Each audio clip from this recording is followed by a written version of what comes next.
नमस्कार। मैं सुनीता कथा मंथन में आप सबका स्वागत करती हूँ। कथा मंथन में आज सुनिए प्रेमचंद सहजवाला जी की कहानी इथर।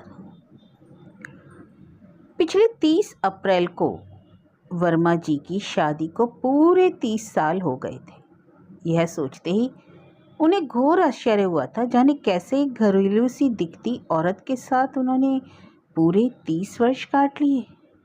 जो वह अपनी युवावस्था में चाहते थे उन्हें कभी ना मिला।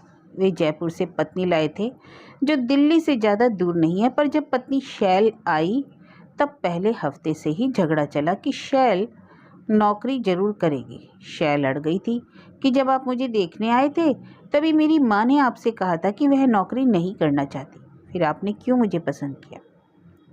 वर्मा जी को आश्चर्य हुआ। उन्होंने तो सोचा था कि पत्नी को ब्याह कर लाते ही वे उसे अपने आधुनिक और समझदारी से भरे विचारों से प्रभावित कर देंगे और वह नौकरी तलाशेगी।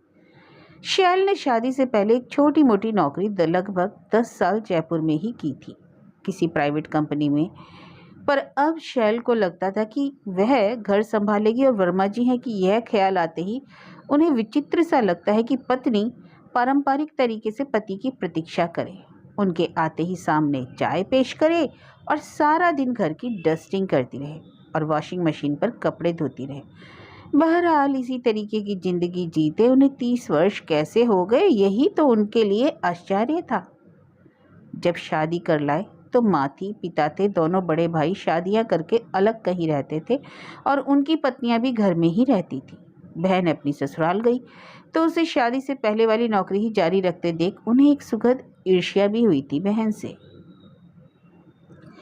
अब लेकिन वर्मा जी ने जिंदगी पार कर ली है और इन दिनों वे अपनी अतृप्त आकांक्षा एक और तरीके से पूरी करने में जुटे हैं।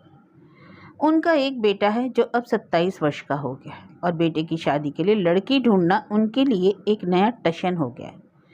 बेटे के साथ गड़बड़ यह हुई कि वह एक लड़की से प्यार करता था, पर उसके पिता अड़ गए थे कि वे अपने समुदाय से बाहर नहीं करेंगे। हम लोग साउथ इंडियन हैं, सो साउथ इंडियन से ही करेंगे। वर्मा जी ने उस लड़की के पिता से फ़ोन पर तर्क वितर्क भी किया कि अब तो सब बच्चे मल्टीनेशनल कंपनियों में नौकरी करते हैं और पूरे भारत से जाने कहाँ कहाँ से आकर मैनेजमेंट प्रोफेशनल बन रहे हैं। सो इस बात से क्या फ़र्क पड़ता है कि आपकी भाषा तेलुगु है और हमारी पंजाबी।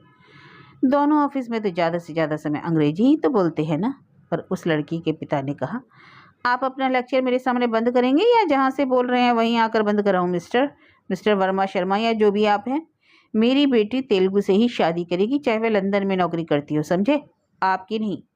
वर्मा जी हैरान कि दुनिया तो 1 इंच भी आगे बढ़ने को तैयार नहीं है। पर इन दिनों जो गर्मा गर्मी उनकी पत्नी शैल से चलती रही उसकी ओर तो उनका ध्यान ही नहीं था। शैल रोज लड़ती कि हम भी क्यों दूसरी भाषा या जाति में करें, हमें क्या तकलीफ है। मेरे लिए तो किसी भी दूसरी भाषा वाली लड़की समझो भंगी नहीं है। वर्मा जी अवाक। उन्होंने पहले की तरह यही समझा था कि वे उसे नई दुनिया की रीत समझा देंगे कि अब तो हिंदुस्तानी लड़कियां कोई कोई पाकिस्तानी लड़के से भी शादी करके दुबई या इंग्लैंड जाकर रहती है ताकि झंझटों से बचे रहें दोनों। सवाल तो दोनों के एक दूसरे की पसंद का है ना। पर आखिर उस तेलुगु लड़की का पिता जीत गया तो सबसे ज्यादा शैल ही खुश हुई। उन्हें आश्चर्य इस बात का भी हुआ कि शैल अपने विचारों की राह में बेटी की खुशी देख ही नहीं रही। वह तो हर प्रकार से अपना निजी संतोष ही चाहती है। उन्होंने कुछ समय तक बेटे का उतरा हुआ चेहरा देख देख कर काटा, पर आखिर उनका बेटा ही एक दिन बोला था, पापा आजकल ऐसा हो ही रहा है, सबके सब लव अफेयर सफल हो नहीं रहते, यानी शादी में भी बदलाव ही नहीं रहे। फिर बेटे ने पिता का मूड बनाते हुए यह भी कहा, एक मजेदार बात बताऊं पापा, मैं नोएडा में जहाँ नौकरी करता हूँ वहाँ एक बड़ा सा पार्क है। अक्सर हम सब वहाँ जाकर अपनी गर्लफ्रेंड्स के साथ रोमांस भी खूब करते हैं। पर एक दिन मैंने क्या देखा जानते हैं आप। वर्मा जी उस समय एक मॉल के छोटे से रेस्तरां में बेटे के साथ बियर पीने आए थे। बेटा उन्हें यदा कदा बियर पिलाने यही इसी मॉल में लाता था और वह भी साल में एक आध पैग पी लेता है। सो उसने अपने लिए एक विस्की का लार्ज पैग मंगाया। वर्मा जी चौंक कर नजरों से ही पूछने लगे, क्या देखा। तो बेटा भी अपनी चौंकाहट उनके सामने प्रकट करता बोला, लड़के लड़कियां पार्क में रोमांस करते हैं और जाने क्या क्या भी करते हैं, पर पार्क के बाहर एक दिन मैंने देखा कि 5-6 पंडितों ने भी अड्डे जमा रखे हैं। फुटपाथ पर दरियां बिछाकर अपनी ज्योतिषिया कुंडली मिलान की दुकानें खोल पुस्तकें फैलाकर पालथी मारे बैठे हैं, और लड़के लड़कियां टशन के लिए या जाने सचमुच अपनी अपनी जन्म की तारीख और समय भी उन पंडितों को दिखाते हैं। हंस हंस कर पूछती लड़कियां, पंडित जी जरा देखना ये लड़का मुझे धोखा तो नहीं देगा। पहले बेटा भी यही समझता था कि लड़के लड़कियां यह सब मनोरंजन के लिए पूछते होंगे, पर गहरे पैठ पर उसने देखा कि नौजवान लड़के और खास के लड़कियां तो बहुत अंधविश्वास रखती हैं, और अब भी इस 21वीं सदी के जमाने में भी। दकियन उसी पन जाने कब विदा हो लेगा इस दुनिया से। उसी दिन पिता ने क्या किया कि घर के ठीक नीचे रहने वाली एक बहुत आधुनिक और होशियार सी लड़की का नाम बेटे के सामने ले लिया। बोले, अब तो वह तेलुगु लड़की गई, अब उस इच्छिता के बारे में क्या कहोगे, जो है भी पंजाबी और MBA कर चुकी है। जॉब भी अच्छी मिल जाएगी उसे तो। पर बेटा बोला, इच्छिता मेरे लेवल की नहीं है, मुझे वह चाहिए जो हर चीज़ में मेरे बराबर हो। वर्मा जी जानते हैं उनका बेटा सचमुच पढ़ाई में प्रखर भी रहा है, और बाकी शख्सियत में भी जैसे बहुत कम लड़के मिलते हैं। हैंडसम की ही बात नहीं, उसका बात करने का सलीका और उसका मैनेजमेंट और ज़िंदगी को लेकर स्वस्थ सोच सब बढ़िया ही है बेटे का। अब इन दिनों एक छोटे से तनाव में वर्मा जी पहली बार जीत गए। जब उस तेलुगु प्रसंग के काफ़ी दिन हो गए तो वर्मा जी ने बेटे से पूछा, अब और कोई लड़की तो नहीं है जो तुम्हें पसंद हो, अपनी मित्र मंडली में ही।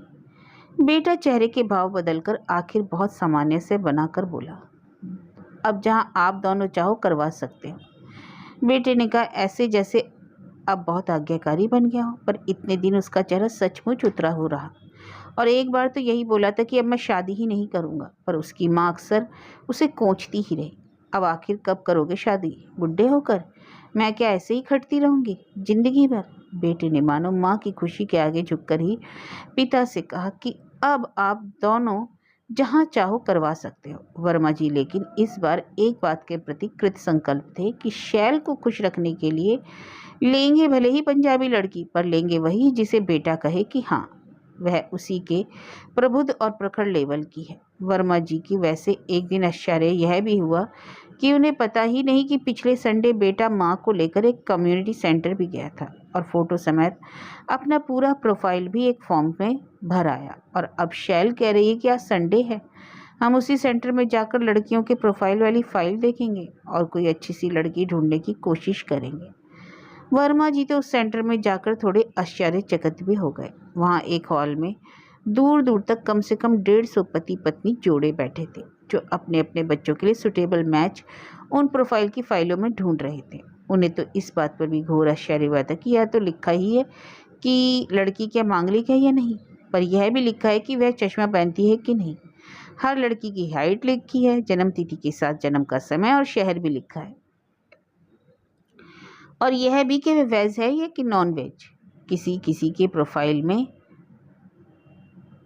छोटे छोटे अक्षरों में लिखा है स्टाइल स्लाइटली मांगलिक। उन्हें हैरानी हुई, मांगलिक तो सुना था पर स्लाइटली मांगलिक क्या होता है? पर शैल झुंझला रही थी, इनको ये मांगलिक या स्लाइटली मांगलिक यहाँ ऊपर कोने कोने में बड़े बड़े अक्षरों में लिखना चाहिए, इडियट लोग। पर वर्मा जी ने मेट्रो में शैल के साथ जाते समय ही उसे बता दिया कि वे कोई अच्छी प्रोफेशनल लड़की देखेंगे, और जाने कैसे इस बात पर शैल उनके आगे दब सी गई। सॉफ्टवेयर प्रोफेशनल लड़की होती या मैनेजरियल पोस्ट वाली या पोस्ट ग्रेजुएट वगैरह होती, उस प्रोफाइल का नंबर नोट कर लेते। आखिर सेंटर से उन लड़कियों के प्रोफाइल फॉर्म की फ़ोटो कॉपियाँ लेकर आए, और आते ही घंटे 2 घंटे बाद दोनों का झगड़ा हो गया। शैल की एक बहन है जो जयपुर में रहती है और खासी बुजुर्ग है, का रौब अपने समाज पर गालिब करती रहती है। दोपहर वे इंटरनेट पर कुछ काम कर रहे थे कि उनकी उन साली साहिबा यानी शैल का फ़ोन आ गया। शील गरजती सी बोली, जिया जी आप सारे फॉर्म ऊंची ऊंची पढ़ाई वाली लड़कियों के लाए हो जो भारी भारी नौकरियां करती हैं, तो क्या बहन शैल जिंदगी भर खटती रहेगी? कोई ऐसी बहू लाओ जो उसका हाथ बटा दे। आप अपनी क्यों चलाते रहते हो हर बार? वर्मा जी को ताव आ गया, और अभी घर में घुसे नहीं कि जयपुर भी फ़ोन हो गया, और साली साहिबा यानी शैल की बहन शील का फ़ोन भी यहाँ तक आदम का। यह देखकर वर्मा जी की खुशी का ठिकाना नहीं रहा कि वे किसी भी लड़की के पिता को फ़ोन करें, इससे पहले ही उनके अपने फ़ोन में लड़की वालों के फ़ोन की बाढ़ सी आ गई। उन्होंने स्पष्ट लिखा था कि हाइट 5'10" है और वार्षिक पैकेज 10 लाख। एक के बाद एक उन्हें हर सज्जन का नाम व उनकी बिटिया का नाम नोट करना पड़ा। इस मामले में शैल ने फुर्ती दिखाई, क्योंकि उसे तो एक सुशील सुघड़ गृह कार्य में दक्ष और सास ससुर का सम्मान करने वाली अच्छी सी बहू चाहिए थी। ज्यों ही कोई फ़ोन आता, वह एक नोटबुक ले आती और उन्हें इशारे से कहती कि लड़की का नाम और जन्म की तिथि, समय और शहर वगैरह तो पूछी ना। झटपट एक छोटी सी डायरेक्टरी बन गई, जिसमें से शैल चश्मा लगाकर बार बार जाने किस किस को कांटा लगाती रहती। एक लड़की थी प्रेरणा। नाम शैल को भी अच्छा लगा और बोली कि मेरे फादर ने भी उस पुराने ज़माने में भी कितना बढ़िया नाम रखा, शैल। आजकल के नाम अच्छे हैं, कोई आकांक्षा है तो कोई अरुणिमा तो कोई प्राची। प्रेरणा बिटिया के बारे में उन्होंने कहा कि एमएससी स्टैटिस्टिक्स है और किसी विश्वविद्यालय में प्रशासनिक काम करती है। शैल बोली चलो देखते हैं। प्रेरणा का जन्म का समय और तारीख क्या बताई। उन्होंने तारीख और समय बता दिया तो शैल फौरन दूसरे कमरे में चली गई। घंटे भर बाद लौट आई, बोली शील नहीं है, फ़ोन नंबर दिया है, जो पंडित गौरी प्रसाद है ना वहाँ रहता है, उसी का है।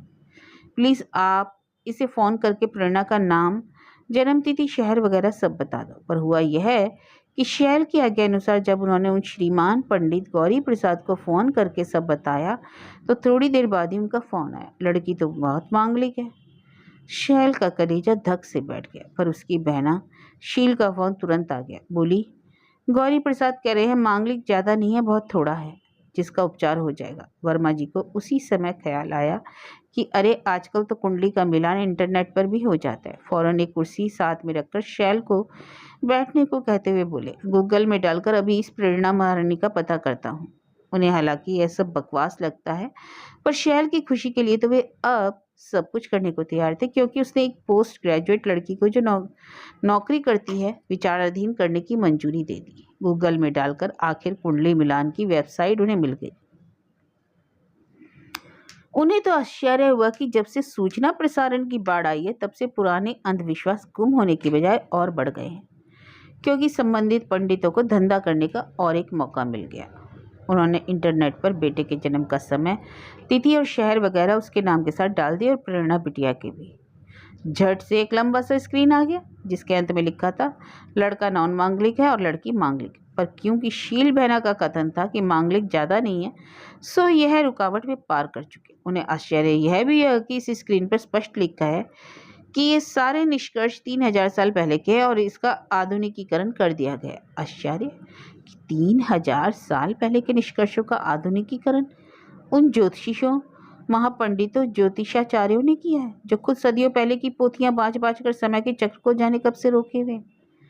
कई किस्म के टेस्ट लिखे, जैसे यह कोई अस्पताल वस्पताल हो, मानसिकता मिलान, शक्ति मिलान, जन्म नक्षत्र मिलान, फलां फलां फलां मिलान, टीरा मिलान, ना जाने क्या क्या मिलान। फिर 2 किस्म के स्कूल हैं, कृष्णमूर्ति स्कूल और चित्रपक्ष स्कूल। अजीब जहमत लगी उनको। एक बार उन्होंने शैल को यूं ही बहुत पहले की पढ़ी हुई एक बात बताई थी कि एक किताब में लिखा है जो ग्रह है वे हमारी जिंदगी पर ऐसे असर करते हैं कि वातावरण में एक तरल पदार्थ होता है ईथर, उसके माध्यम से ग्रहों का प्रभाव आकर हमारी जिंदगी बाग बहार या चौपट कर देता है। पर जो वैज्ञानिक है ना शैल, वे सदियों लगे रहे, उन्हें ईथर नाम का कोई तरल पदार्थ नहीं मिला। शैल उन पर तरस खाती सी बोली ये सब बातें आपकी समझ नहीं आएंगी। बहरहाल प्रेरणा बिटिया कोई टेस्ट में पास हो गई तो शैल ने उसके नाम के आगे टिक मार्क कर दिया और बोली प्रेरणा की मम्मी ने ही फ़ोन पर मुझसे पूछा था बेटे के बारे में, अब उसे फ़ोन करूँगी या बेहतर है कि आप कर दो प्लीज़। उन्होंने कहा ठीक है, कल ही करूँगा। इस समय तो देर हो चुकी है, रात के 11 बजे थे और बेटा देर से ही ऑफिस से लौटता है। शैल और वर्मा जी खाना वाना खाकर दूरदर्शन पर सीरियल देखने बैठ गए तो अचानक शील महारानी का फ़ोन भी आ गया। शील बोली जीजा जी आप शैल को दबाते रहते हो क्या? आज जो लड़की आपने देख ली है वह तो एमएससी पास है और कोई बड़ी नौकरी करती है। उन्हें आश्चर्य हुआ। कंप्यूटर बंद करते हुए उन्होंने शैल से सिर्फ इतना कहा था अच्छा है, मगर ये फैमिली मिलाने पर संतोषजनक लगती है तो बढ़िया रहेगा। यूनिवर्सिटी सीधी हमारी लोकेलिटी से मेट्रो से जुड़ी है। 6 बजे ड्यूटी पूरी होते ही बिटिया 7 बजे तक घर आ जाएगी। मैं तो उससे खूब बातें करूँगा, अपनी सगी बिटिया से ज़्यादा। कंप्यूटर में सैकड़ों समस्याएं आती हैं, बेटे की तरह मिनटों में ठीक कर देगी कंप्यूटर बिटिया। पर जो कुछ जीजा जी शैल से कहते हैं वह जाने कौन से इधर से शील तक पहुंच जाता है। झट से उसका फ़ोन आ जाता है। उन्होंने शील को कुछ ज़्यादा जवाब न दिया। टीवी का रिमोट हाथ में पकड़े कोई न्यूज़ चैनल ऑन करते ही उन्होंने एक बढ़िया सा कहका मारा, जो दिखेगा वही मिलेगा। शील कट कर चुप हो गई और शैल फोन लेकर दूसरे कमरे में चली गई। दोनों बहनों के बीच घंटा भर वार्तालाप चला। अब इन दिनों एक बहुत अच्छा प्रोफाइल उन्होंने देखा। एक कोई MS सरीन साहब थे जिन्होंने उन्हें सीधे फ़ोन किया था और इत्तेफाक से उस लड़की गौरवा का प्रोफाइल पहले से ही उनके पास था। BTech MBA, किसी मल्टीनेशनल कंपनी में अच्छी पोस्ट पर है। यह केस उन्हें बहुत शानदार लगा। सरीन साहब ने उनसे यह भी कह दिया कि मेरी बेटी गौरवा सरीन की तस्वीरें और बाकी प्रोफाइल आपको फेसबुक पर भी मिल जाएगा। पहले हमें मिलने की ज़रूरत नहीं है। बिटिया कहती है कि पहले वह किसी भी लड़के से विचार विमर्श करने को फेसबुक पर मित्रता करेगी, फिर उससे लगातार बातचीत करके आखिर एक दिन उससे मिलेगी, फिर बात करके बात आगे बढ़ाई जाएगी। वर्मा जी को कुंडली मिलान वाली वेबसाइट से या फेसबुक वाली मित्र मिलान वाली साइट बढ़िया ही लगी। इसमें लड़कियां हो या लड़के सब कुछ फ्रैंकली लिख देती हैं। कोई कोई तो लिखती है इन रिलेशनशिप, कोई अपने मस्त से फोटोग्राफ लगा देती है, कोई कहीं भी घूमने जाए सबसे पहले वहाँ की सुंदर सुंदर तस्वीरें फेसबुक या मित्र मंडली के लिए लगा देती है। फेसबुक भी अभिव्यक्ति की स्वतंत्रता का एक सुंदर माध्यम सा बन गया है इन दिनों। पर वर्मा जी यह सोचकर भी हंस दिए कि कुछ यूरोपीय देशों में तो यह भी शिकायत है कि फेसबुक से तलाक बढ़ रहे हैं। हर देश की अपनी एक पहचान है और भारतीय लड़कियां रिश्ते बहुत रोमानियत से बनाती बिगाड़ती रहती होंगी। जहाँ शादी होती होगी वहाँ अपना घर बचाए रखने की भरपूर कोशिश करके भी अगर कोई कारण बन जाए तो घर तोड़ने में नहीं हिचकिचाती। अलबत्ता उन यूरोपीय या अमेरिकी देशों की नकल में भारत में खर्राटे मारने या कुत्ते बिल्ली पालने ना पालने पर तलाक नहीं होते होंगे। शायद लड़कियां अपनी शर्तों पर जिंदगी जीना चाहती हों, जो उन्हें ना मिले तो एक तरफ हो जाती होंगी। कुछ दिन पहले आजकल की लड़कियों के बढ़िया नाम रुचि, प्रत्यूषा, प्रत्यक्षा आदि पर बात हो रही थी तो शैल बोली, रुचि तो मेरी कंपनी में भी एक थी, पर उसने बड़ी मूर्खता की, पति से अलग होकर तलाक ले लिया। इडियट लड़की मेरे सामने आती तो एक लप्पड़ लगा देती, कहती जा अपने पति के घर। वर्मा जी डर भी गए। उस अनदेखी लड़की जिसे शैल ने शायद शादी के बाद देखा भी नहीं हो, बजाय गुस्से की कहीं शैल ने फेसबुक पर उनके बेटे गौरव गौरवा की बात चल चुकी थी। उन्होंने शैल को भी लुभाकर 2-3 बार उस कुंडली मिलान वाली साइट पर छपा बताया कि देखो कितने बढ़िया परिणाम है। दोनों के बीच हर क्षेत्र में सामंजस्य है, सब कुछ समझकर एक दूसरे को समर्थन देते करेंगे। शैल बोली, देखेंगे क्या करती है, कितने बजे उठती है, कितने बजे सोती है, कब कब मायके जाती है, कब पूछती पाछती भी है कि सीधे ऑफिस से ही माँ के घर गप्पे लगाने चली जाएगी। शैल के आगे जैसे वे गिड़गिड़ाना चाहते थे कि बेटे से भी तो जानना जरूरी है ना कि उसकी बातचीत उस लड़की से कैसी चल रही है। शैल से उन्होंने कहा इतना ही कि गुड़गांव में कहीं असिस्टेंट मैनेजर है, मैनेजर भी बन जाएगी बाद में, अगर सुबह 8 बजे निकलकर शाम 7 बजे के आसपास भी आ जाती है तो 1-2 घंटे रेस्ट करके फिर तुम्हारा ही तो हाथ बटाएगी ना। शैल गर्दन नीचे करके कोई अखबार वखबार टटोलती बोली, देखेंगे। उन्होंने शैल से लेकिन एक बात कह दी, अभी बेटे से कुछ मत पूछना कि क्या क्या बातें हुई दोनों के बीच, जब तक खुद कुछ ना बताए। पर शैल बोली, रोज बताता है, लड़की अच्छी लग रही है शायद उसे। वर्मा जी प्रसन्न थे। चलो अपने बेटे गौरव भी चला सेटल होने। नए जमाने की पति पत्नी के जीवन शैली कैसी है जानने को उत्सुक हैं वे भी।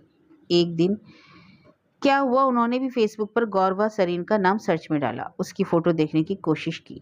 गौरवा अपने प्रोफाइल की केवल सीमित सूचनाएं शेयर करती है। उन्होंने क्या किया कि फ्रेंडशिप रिक्वेस्ट से को क्लिक कर दिया। फिर घंटे भर बाद थोड़ा घबरा भी गए, बेटे को जाने कैसा लगे, सो उन्होंने खुद ही कैंसिल भी कर दिया। पर उन्हें आश्चर्य हुआ कि उसी समय उन्हें ही गौरवा सरीन की फ्रेंडशिप रिक्वेस्ट आई। वे क्षण भर को कांपने लगे, पर कांपते हाथों से ही उन्होंने कंफर्म क्लिक कर दिया तो गौरवा बिटिया की 4-5 सुंदर तस्वीरें आ गई। पर जब तक वे उन तस्वीरों को देखें उनकी मेल भी आ गई। गौरव बेटे की ही मेल थी। वह और गौरव ने लिखा था कि पापा ये रही गौरवा की कुछ तस्वीरें, कह रही थी कि एक बार हम लोग मिल ले तो अच्छा है। उनकी खुशी का ठिकाना न रहा। गाड़ी सीधी राह पर जा रही है, on the right track. Mail में अटैचमेंट खोले तो गौरवा अति सुंदर लड़की लगी उन्हें, हाइट बेटे से 2 इंच ही कम। मुस्कुराहट देखकर उन्हें बिटिया पर प्यार आ गया। शैल को बुलाकर दिखाया, देखो देखो गौरव बेटे ने गौरवा बिटिया की तस्वीरें भेजी हैं, 6 फोटो हैं, उसको देखो।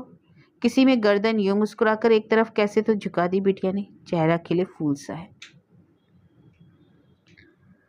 शैल किचन से ही उनकी चीखें सुनकर हाथ में खुरपी लिए लैपटॉप के सामने बैठ उनके ठीक पीछे खड़ी हो गई। वे एक एक फोटो पर क्लिक करके बार बार देखती रही, दिखाते रहे। वह कब चली गई उन्हें पता ना चला। उन्हें लगा कि कमरे की हवा में एक आवाज सी गूंजी है, हल्की लेकिन स्पष्ट सी, देखेंगे ना।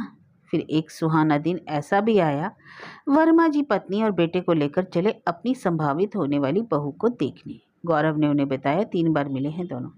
जब आप दोनों जो कहो मैं वही करूँगा। तीनों कार में निकल पड़े। ट्रैफिक जाम में ही फंस गए। कार बेटा चला रहा था और वे उसके साथ बैठे थे। पीछे बैठी थी शैल। वर्मा जी ने उस समय पिंक कलर की शर्ट पहन रखी थी और वे लगभग चुपचाप थे, जैसे मनी मनी एक अच्छी सी बात छुपा रहे थे। पर उन्हें यह भी महसूस हो रहा है कि जरूर किसी इथर के जरिए उनका बेटा भी जानता है कि वे क्या सोच रहे हैं। गौरवा बिटिया से उन्होंने भी 3-4 बार बात की है। बिटिया को उन्हें कह रही थी कि आप बहुत दिलचस्प आदमी हैं, आपकी जो भी बहू रानी होगी बहुत खुश रहेगी, आपके होते ही उसे कोई समस्या नहीं रहेगी। कल रात ही वह फेसबुक पर आई। उन्होंने उससे कहा, ए बिटिया, जो सवाल मुझसे इंटरव्यू पर पूछो कि पहले ही लीक आउट कर दो ना, मैं बहुत नर्वस हो रहा हूँ। गौरवा जहाँ बैठी थी वहाँ इतनी हंसी कि उसने फेसबुक पर ही 2-4 मुस्कुराते गड्ढे छाप दिए। अंकल, मैं आपसे इंटरव्यू लूँगी कि आप? मैं पहले ही नर्वस हुई जा रही हूँ और आप है कि?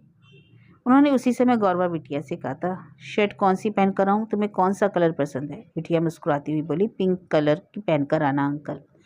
और वे मन ही मन मुस्कुरा रहे थे, पर उन्हें यह भी लगा कि जरूर गौरवा ने गौरव को बता दिया होगा कि पापा क्या पूछ रहे थे उससे। बेटे को भी पता ही होगा। उन्होंने पिंक शर्ट अंदर किसी बॉक्स में रखी नई शर्ट्स में से निकाल कर क्यों पहनी है। बहरहाल ऊपर मेट्रो की लाइन जा रही थी और नीचे गाड़ियाँ थी कि इंच इंच सरक कर 10-10 मिनट रुकी रहती। उन्होंने बेटे से कहा, ऊपर कितनी मेट्रो ट्रेनें निकल गई। शाम का समय था, सो मेट्रो में नहीं चल सकते थे। पता उन्हें भी था कि लड़की देखने जाए तो अपना रुतबा दिखाने कर कार में ही जाना चाहिए, पर उन्हें खुशी हुई कि इस दौरान MS सरीन साहब यानी शिव शंकर सरीन साहब के भी 4 फ़ोन आ गए। वे भी ट्रैफिक जाम में फंसे हैं। मज़े आ गए। आखिर जैसे पूरा गर्मियों का सीज़न रास्ते में ही बिताकर कार पहुंची उस मॉल तक जिसमें उन्हें मिलना था, फूड कोर्ट में। लिफ्ट से ऊपर चढ़कर तीनों आगे बढ़े तो गौरव लपक कर आगे दौड़ते दौड़ते बोला, वे लोग भी पहुंच गए पापा, मैं उन्हें रोकता हूँ, वो रहे। आखिर एक बहुत शोरीले से फूड कोर्ट में सब लोग पहुंच गए। शिवशंकर जी महाराज, उनकी पत्नी तनुजा और उनकी प्यारी सी बिटिया गौरवा, जो गौरव के साथ मुस्कुराती हुई आगे बढ़ रही थी। तो उन्हें लग रहा था कि जिंदगी में सुहानापन शायद अब इतने साल यानी 30 साल बाद आया है। पर उस सुहानेपन को आखिर चौंकाने ना जाने कौन आ गया। अभी उस कड़कड़ाते शोर में वे लोग एक बढ़िया सी मेज पर बैठे ही कि उनके सामने एक लंबा सा आदमी आ खड़ा हुआ। शैल बोला, आ गए बहन जी? शैल चीख उठी, उठ खड़ी हुई तो क्षण भर को उस आदमी के साथ गायब हो गई। लौटी तो उसके साथ थी उसकी प्यारी बहना शील, जो अपने ड्राइवर के साथ अचानक किसी देवी सी प्रकट हो गई थी, और जो आदमी अभी आया था वह उसका कार का ड्राइवर था। शैल ने क्या किया, शिवशंकर जी से अपनी बहना का परिचय कराया। ये मेरी बहन है, हम लोग मिलने वाले थे, सो मैंने इसे फ़ोन कर दिया, आ जाओ तुम भी, मुझसे कुछ नहीं निपटेगा। सो तैयार होकर कार में आ गई। बस इसके बाद किस्सा लगभग ख़त्म ही होना था, जैसे उस कुंडली मिलान वाली वेबसाइट का कोई आखिरी टेस्ट रहता है जो उतना ही अदृश्य था जितना कि वो इथर जिसके रास्ते जितने भी ग्रह हैं वे हमारी ज़िंदगियों पर असर करते हैं। उन्हें तो अचानक अपनी स्टिग्नी सी और पोपले से मुँह वाली साली साहिबा, जो शायद जल्दी में अपनी बत्ती से ही जयपुर भूल आई थी, देख कर लगा था जैसे अदृश्य लिक्विड इधर से प्रकट हो गई, या क्षण भर में सारा इधर जुड़कर एक औरत में बदल गया। पोपले मुँह से मुस्कुराते हुए बोलती तो ऐसा लगता जैसे शब्द छलांगे मार रहे हों। साड़ी भी नई नई और मस्सी ब्लाउज भी जैसे आज सुबह सुबह घर में बैठकर सिलवा कर लाई हो। सब कुछ नया। ब्लैक सी अति ब्राउन और रेशमी सी साड़ी का पल्लू बार बार उछाल कर जैसे अपनी हस्ती का ऐलान कर रही हो। और बीच में ठीक बैठी थी गौरव और गौरवा के अपने आसन पर। जयपुर वाले अपने घर में बैठी दिन भर पोते पोतियों को खूब झाड़ पोंछ कर भी करती है। 3 बहुएं और तीनों की नौकरियां छुड़वाने का रिकॉर्ड कायम कर चुकी है वह। घर की बातें समाप्त हो जाएं तो आस पड़ोस की खबर भी लेने को किसी न किसी को बुला लेती है। घर में किसी भी बहू से मिलने कोई भी आ जाए, सबसे पहले हमारी सासू माँ के आगे मत्था टेकेगा। उसके लिए आदर्श जिंदगी यही है कि बहू रानी घर के 4-5 कमरों में बैठ आत्मा सी भटकती रहे, और आखिरी रात को जब सारे काम निपटा कर सोए तो सोते ही उसे मोक्ष का सा आभास हो। उन्होंने खुद एक बार शैल से कहा था, तुम्हारी मित्र मंडली कहाँ है, तुम्हारे क्षितिज कहाँ है, कहाँ तुम खुद हो? शैल खिलखिलाकर हंस पड़ी थी, बोली ये मैं हूँ खुद, जी भर कर देख लो, नहीं रहूंगी तो तुम ही रहोगे। बहरहाल वो दिन भी निपट गया, सब कुछ बढ़िया चल रहा था। गौरवा अपने संकल्प और कल्पित नए पिता से गप्पे मार मार कर खूब हंसती जा रही थी। शिवशंकर से उन्होंने कह दिया था, हम लोग सिर्फ हार्डवेयर हैं, सॉफ्टवेयर तो ये बच्चे हैं, हम इन्हें पूरा समर्थन देकर शादी कर देंगे इनकी, आगे ये दोनों जाने। गौरवा का बहुत जी करता था कि जिस समय उसे कहका आ रहा है प्यार, वह अपने ससुर से के कंधे पर लाड़ से अपना सर रख कर रख दे। उस मुलाकात में लेकिन जब खाने पीने की चीज़ें आईं, तब एक ब्रेड सैंडविच हाथ में पकड़ पोपले मुँह से थोड़ा सा चप चप करके दबोचने के बाद बाकी हाथ में पकड़कर उसने जो बोलना शुरू किया, तो शब्द और अंदर फंसी डबल रोटी उछल उछल कर हवा में तैरने लगे। वैसे खूब शोर था क्योंकि उस बड़े से ओपन फ्लोर में कम से कम 100 टेबलें थी, सब की सब भरी हुई, पर शब्द जैसे पूरी फिजा में फैल रहे थे। अरे नौकरी की जरूरत क्या है इसे, क्या यह नौकरी छोड़ेगी, मैं तो छुड़वा दूंगी, पढ़ी लिखी है तो बस ना, और क्या चाहिए, वगैरह वगैरह। काफ़ी कुछ कह गई, जैसे आज उसके लेक्चर का प्रोग्राम देखने आए हो ये 400-500 लोग। ठीक तीसरे दिन गौरव ने उन्हें एसएमएस किया था, पापा गौरवा डर गई है, उसने अपने पापा से कह दिया कि मुझसे शादी नहीं कर सकेगी, वह मुझसे खूब माफ़ी मांगी उसने, पर कहा कि वह मजबूर है, अपनी पर्सनालिटी के साथ वह इतना बड़ा खिलवाड़ नहीं होने देगी। वर्मा जी एसएमएस पढ़कर सन से रह गए। उन्हें लगा था कि जैसे जिस इथर के जरिए शील को शैल की खबर चुपचाप पड़ गई होगी, आज वे लड़की देखने जा रहे हैं, उसी इथर में कुछ जहरीला सा उनके जीवन में जुड़ गया। अफसोस, अब जाने क्या हो।